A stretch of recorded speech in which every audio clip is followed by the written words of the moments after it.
বহুল আলোচিত পুলিশ কর্মকর্তা হারুন অর রশিদ। বাংলাদেশ পুলিশের ডিআইজি পদমর্যাদার এই কর্মকর্তা সর্বশেষ ছিলেন ঢাকা মহানগর পুলিশের ডিএমপির অতিরিক্ত কমিশনার ডিবিতে।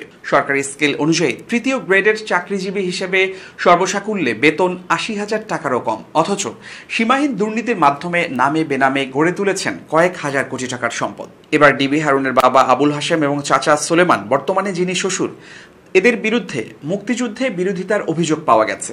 কিশোরগঞ্জের মিঠামইন থানার হোসেনপুর গ্রামের হতদরিদ্র মৃত আবুল হাশেমের ছেলে হারুন বাবা পেশায় কৃষক ছিলেন। লোকশ্রুতি রয়েছে, মুক্তিযুদ্ধকালীন হারুনের বাবা আবুল হাশেম চাচা সোলেমান, যিনি বর্তমানে শ্বশুর, এবং কুরবান আলী বাদশাহ মোল্লাদের নেতৃত্বে পাকিস্তানি মিলিটারিদের সহযোগিতা করতেন। তাদের নেতৃত্বে মিঠামইন থানার জনৈক শাহেদ সাহেবের বাড়িতে পাকিস্তানি মিলিটারি সহ আক্রমণ করে 18 মুক্তিযোদ্ধাকে হত্যা করা হয়। পারিবারিক অসচ্ছলতার কারণে বিশ্ববিদ্যালয়ে অধ্যয়নকালে হারুন এলাকার লোকজনের কাছ থেকে আর্থিক সহযোগিতা নেন। 1993-94 সেশনে ঢাকা বিশ্ববিদ্যালয়ে ভর্তি হয়ে ছাত্রলীগের রাজনীতিতে যুক্ত হন। 1999 থেকে 2000 সালের দিকে সালসাবিল বাসের টিকিট চেকারের দায়িত্ব নিয়েছিলেন। ভুয়া কাগজপত্র তৈরি করে হারুন তার বাবার মুক্তিযোদ্ধা সনদ বানিয়েছিলেন। সেটি ব্যবহার করেই বিসিএসে মুক্তিযোদ্ধা কোটায় পুলিশের চাকরি পান। সারদায় ট্রেনিংয়ের সময় শৃঙ্খলা ভঙ্গের দায়ে চাকরিচ্যুত হন। এরপর মার্কেন্টাইল ব্যাংকে চাকরি করেন। পরে আওয়ামী লীগ সরকার ক্ষমতায় এলে ছাত্রলীগ করার কারণে হারুন পুলিশের চাকরি ফিরে পান।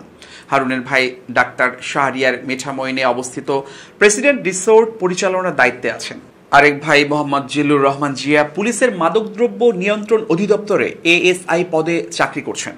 তার বিরুদ্ধে রাজধানীর বিভিন্ন মদের বার থেকে কয়েক কোটি টাকা মাসোহারা নেয়ার অভিযোগ রয়েছে।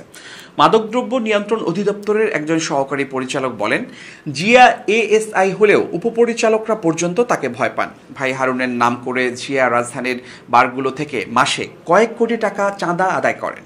এসব অভিযোগের বিষয়ে জানতে পুলিশ কর্মকর্তা হারুন অর রশিদের ব্যক্তিগত নম্বরে টানা কয়েকদিন বারবার ফোন করা হলেও সেটি বন্ধ পাওয়া গেছে।